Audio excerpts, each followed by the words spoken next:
You have to grow through what you go through.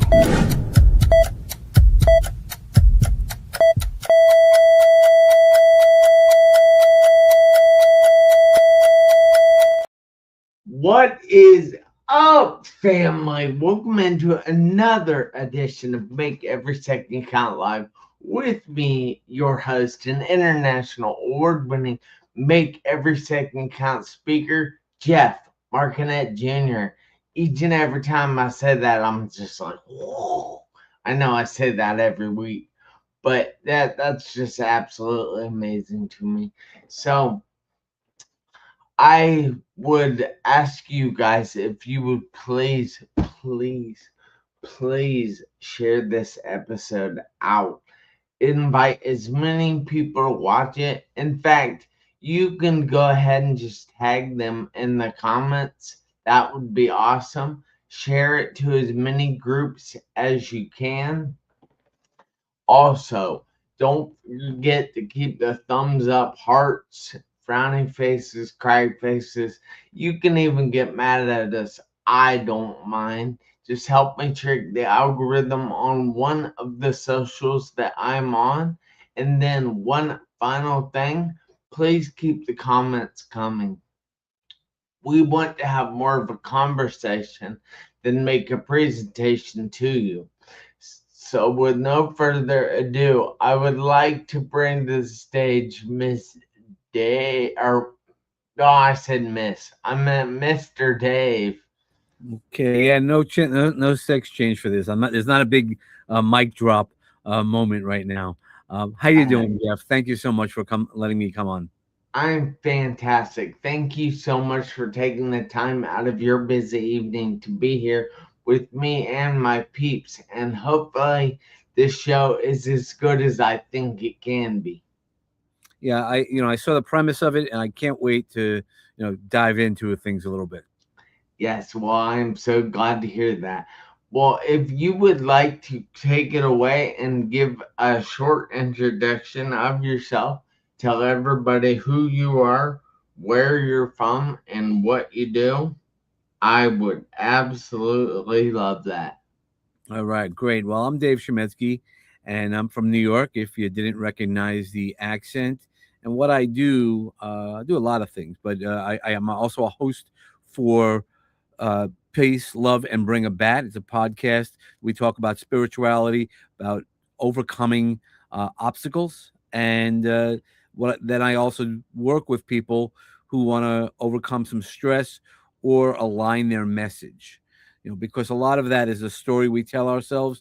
So if we can heal the story we tell ourselves, then we also are able to tell the story to others and make it impactful, either on stages, in books, or podcasts like this. Yes, that is absolutely amazing. I am glad that you do all that. Well, it doesn't it's just good to see somebody doing something, especially in a world today that for some reason a lot of people have lost their will to work. And I find it refreshing that you actually are out there doing something. Yep, we just got to keep doing. I mean, the time's going to pass either way. So I think you got to find what your passion is and then move forward towards that. Yes, exactly. So I know personally from my own story that life has a tendency to want to bring us down, want to stop us from climbing that ladder of success, whatever your success looks like. You see, when I was 17, I was in a severe car accident. I actually spent 2.5 months in a coma and 3.5 in the hospital. They Wow. told me I'd probably never walk again, but I'm doing that now. You Congratulations. see, I have learned that we have to grow through what we are going through. We can't just go through this stuff because if we just go through it, we will often keep repeating that same thing. Now, I'm not saying that I'm going to be in a car wreck over and over and over again. Hope I'm not. saying that I'm saying that life is going to try and teach us that lesson in some way. And Mhm. unless we get that lesson, then it's going to keep trying to show us that lesson. So I have to ask Dave, is there anything that you have had to grow through? Yeah, I've had to grow through a lot. When I look back at my life, when I was in my 20s, I lost a girlfriend to a drunk driver, somebody who I was going to marry.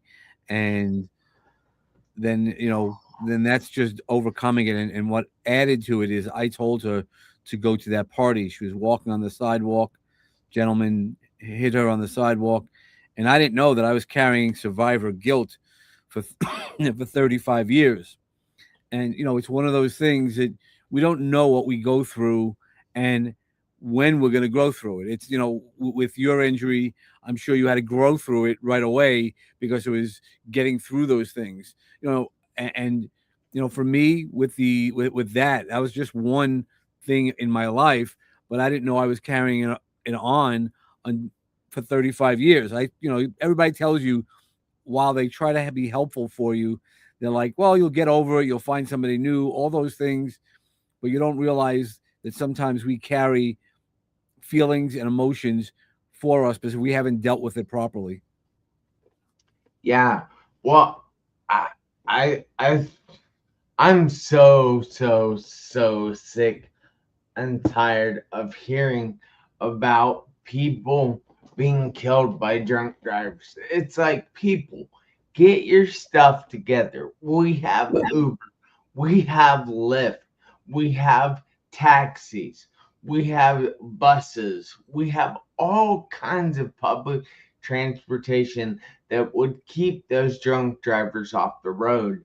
And it's just sad to me that you had to lose a girlfriend or a fiance to such a horrendous thing.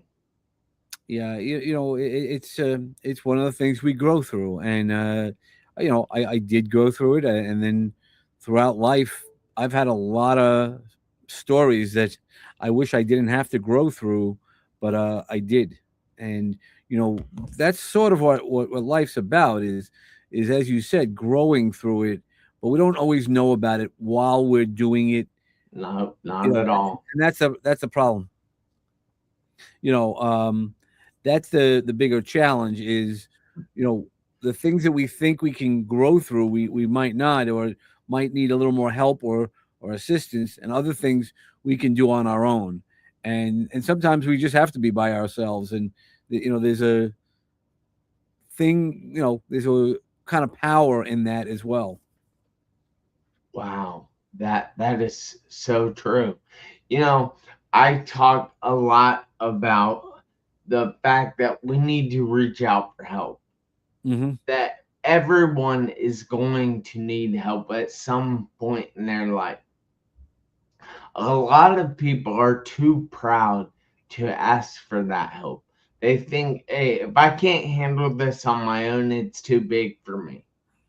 Well, It's hard to reach out for help, right? That's, most people, and as men, we're also told we have to take care of it, right? Society still tells us those old beliefs, and we need to communicate it. I mean, even talking about mental wellness and things like that, we need to have those conversations because those conversations are so powerful. And it all, to me, that's more powerful by saying I can't, or hey Jeff, I need some help. Those are the things that, to me, shows more power than the things that we don't work through, right? The things that we don't work through, we sometimes cause extra challenge for ourselves. yeah, true. That is so true. You know, I want to take a second here, and well, first of all, I have a question, Mhm. and then I want to take a second. But may I ask what your fiance's name was? Yeah, Sandy. All right, guys, we think about Sandy tonight because so many of us are out there just drinking and driving, and I want everybody out there to realize that it's not smart. It's just not good for you. It's not good for your life. It's not good for anything. So stop doing it. Take one of these many public transportation options that we have, or make sure you have a DD. Yep. It's so important that you guys do that. But I want to take a second here and welcome some people here to the show. So we actually have my dad who is watching, and then we have Andy Christie who is watching, and we have Robert Brooker who actually said hello to me and you, Dave. Yep. And then Hi, we Robert. have Believe in Yourself, BIY, who says hi to one of the other people that are watching the show. And we also have Ben Bruce Chris, who is watching us from the Seychelles in the Indian Ocean. Oh, So yeah. this is an international show because even Robert Brooker is from Canada. So Wow. yeah, we've got people watching from all over the world, and we appreciate each and every one of them. So, how exactly? Well, what was your survivor's guilt like? So I didn't know. Every time I talked about Sandy, I'd get emotional, and I didn't know that I was carrying it. I'd gotten over. I'd been married and divorced and things, but during the pandemic, I was reading some poems that I wrote her. We used to write a lot. She pushed me to write a little bit, and I'm reading it, and all of a sudden I burst out crying Oh, unexpectedly. I didn't feel, sometimes when you get hurt and you feel it coming on, I didn't feel it coming on. It hit me like a brick, a ton of bricks, and that was what was one of the notices. And I then called my therapist, not that moment, it was late at night, the next day, and I was like, look, what's going on there? Like, I don't know what happened. And he started explaining it to me, and saying, you have some survivor guilt, there's some things you can do to overcome that, if you're willing to, because a lot of the things that we have to overcome, we have to be willing to do it. If you resist, I mean, you if you would have resisted, and or even just listened to everybody what they told you, you'd never get where you are right now. oh no, I so agree with that statement. There are so many people in the world that just try to be haters and tell you that there's going to be things you're not able to do or you shouldn't do. And if I had listened to any of those people, I don't know where I would be now. Yep. Uh, well, that's why one of the things when I talk about my podcast, Peace, Love, and Bring a Bat, the bat is about being authentic today. It's an acronym. And you have to follow yourself. So even friends of mine, when I first told them about the name, or that on my logo it says Uncle Dave, and I had people who actually were like, well, that's not going to work. That's not going to work. They gave me a lot of reasons why it wasn't, and I told them why it would, and it has been successful. And part of the success is because I believed in my story. I believed, and I saw the vision. And that's the one thing that, like you've been given, right? You've been given, I don't know your faith, if you believe, faith wise, but I believe we all are given a vision from God. It doesn't mean that we're going to have these big elaborate visions. I'm going to take over the world, but it's, I have these things that what I'm supposed to do. And until I get them done, that's your passion, finding your passion, and knowing what I would trust people with the peace, love, and bring a bad. And everybody loves the title. And, it's those things that we go through life that people might tell us, no, you can't, those negative things, and figuring out the way to turn it on to a better way, and a brighter future. That is so true. So, all right, I got to think how to word this question.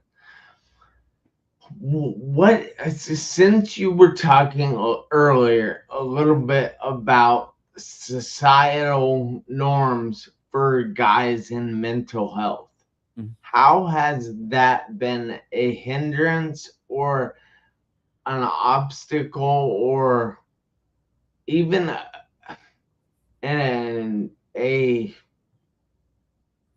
or even something good? How has that been for you? Well, so the negative, we'll start there, is that there's a lot of men who don't want to talk about it, so they shut you down. I played softball with a bunch of guys, and they were like, "Come on, Mary, get over it," and things like that. Not necessarily about those instances, but so it's tough to talk. It makes people uncomfortable, and I'm one of the mental wellness. Even though I knew the results, the resources, I attempted suicide. So I was told that luckily I'm still here, and it's one of those things that we learn as we go right on, and continuing having that conversation, because there's so many people in our society who need to hear and know that it's the norm. So the people who don't want to talk to me about it, uncomfortable, I try to make them feel comfortable. But when you can't make somebody, they have to be willing, right? Again, but there are people out there who go, "Oh, I tried, but I don't want to talk. I don't want to tell everybody," but they feel that safe space. There's a lot of different ways to have those conversations, and that's what I feel like I'm supposed to do. When I did attempt suicide, I was told I'm supposed to go back and tell my story. I don't know if it's only the story on the suicide, mental wellness, or anything else, because I've done so many stories since then, and that's what I want everybody to know. Not only what I've accomplished, but that it is there. You have the ability to do that yourself. You have the ability to lift yourself up and rise and be able to soar. Man, that is shocking to me that you attempted suicide, and that is one thing that I'm glad that people fail at. Yep. Because if they don't fail at it, they're no longer with us, and that would be a travesty. So statistically, I love talking about this, in that statistically, out of 100% of the people who attempt suicide, 89% fail. So that means they're still here. And Wow. then, yeah, the numbers are ridiculous. We hear about those horror stories, and those are horror stories. But we need to also figure out how to help people who have attempted it, and figure out how to get them back to not feeling that way. So I know that 6 years, it's been six, almost 7 years, that it really is one of those things that I know I won't go do again. People go, "Oh, how do you know you're not going to do it?" But it's really such an opportunity to kind of talk, and that's why I'm here tonight. Among the things is how we get through those things. It's not just getting through them; it's rebuilding and making sure that we're stronger than we were before. And I can tell you, I was, and I've done a lot of things since that day of darkness. But man, it's hard. It's not easy, especially at the beginning. It does get easier if you work it. If you don't work it, it won't get any easier. Wow. Wise words right there. Yeah, I see. So, I see Robert. I just want to acknowledge Robert, because he said he failed at that, and I'm glad, Robert. And if you need anybody to ever reach out to, please connect with me. And I've sat with a lot of people to do that. In fact, that when I did my TEDx talk, it wasn't the greatest presentation, but but it was the best speech ever, because 8 people reached out to me afterwards who were thinking about suicide, who then I was able to talk to and assist them. I'm not a therapist, so I knew that they needed more professional help, but I was there to lean on. I was a resource because they knew I understood that darkness. yeah, that I love hearing that because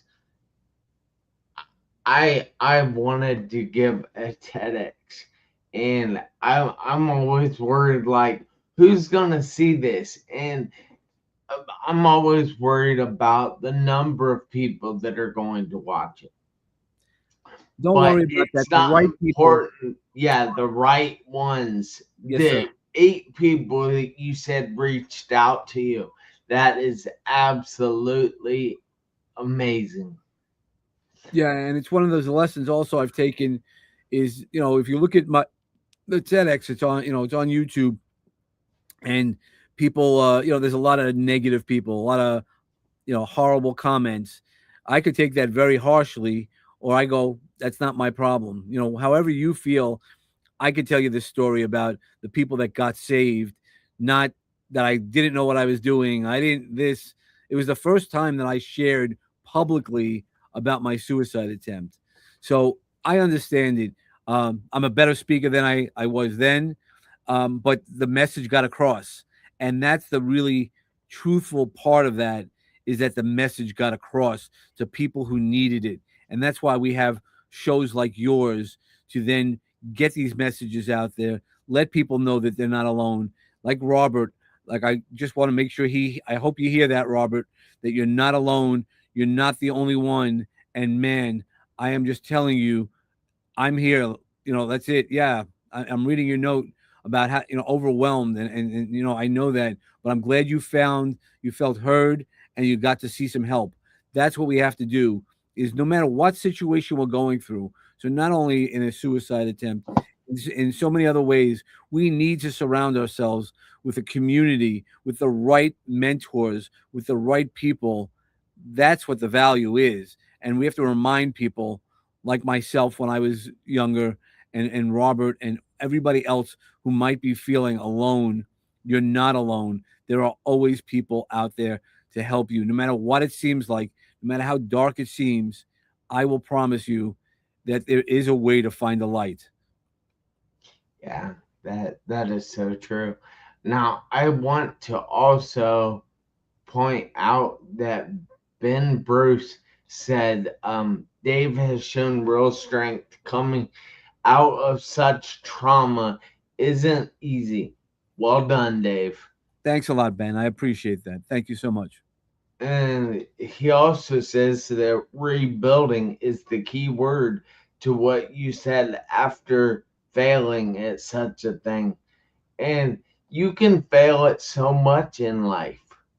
And 100. rebuilding is the key everywhere, right? Well, it's the resilience. So I have a speech that I give out that I call the R in your heart. Think about the R words that you want to use: resilience, resolution.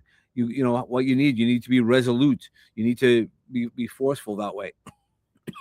So a lot of Yeah. R words, and sometimes you just have to recalibrate. We don't know how to do it, so we need to figure out a new way to do things. So there's a lot of R's in our heart, and I always say, look for the reflection in the mirror. That's the first person you have to learn to love, because when you see that reflection at that time, that was one of the first questions I had heard was, "Do you love yourself?" And I, at that point, the answer was obviously no, but I didn't even know that loving myself was something I needed to do. So, I want to remind everybody, start to love with yourself and then find out who else you get to share it with. Yeah, that is so true. So I thank you for sharing that deeply personal story, and I realize that out there hopefully is going to impact somebody in the world, and it will find the right people. But I, so, do you know anything about resources for people that are in conflict or in crisis? I do. I was a recovery coach, so I help people with substance disease. But there's always counselors. There's a million different suicide in your local area. There's generally a suicide prevention.